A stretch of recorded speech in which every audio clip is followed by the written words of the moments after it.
आणि सोपा आहे. 10 ते 20 सेकंदात आपण हा प्रश्न सोडवू शकतो. या उदाहरणामध्ये आपल्याला सुरुवातीला आलेल्या संख्या दिसतात. कधी कधी या प्रश्नामध्ये आपल्याला 1 1 1 अशा प्रकारच्या संख्या आलेल्या दिसतील, पण या ठिकाणी 5 2 3 ही संख्या आलेली आहे. अशा वेळेला आपल्याला गुणाकार करायचा असतो. हा प्रश्न सोडवत असताना आपण 2 आणि या 4 या संख्येचा अगोदर उपयोग करून घेऊ.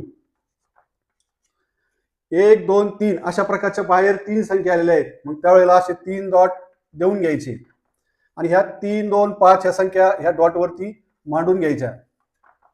4 आणि 3 या दोन्ही संख्येचा गुणाकार करायचा. 4 त्रिक 12, 12 मध्ये हे 2 मिळवायचे, होतात 14.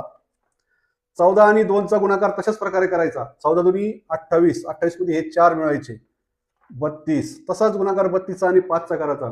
32 5 होतात 160 आणि त्याच्यामध्ये मिळवायचे 14, होतात 174.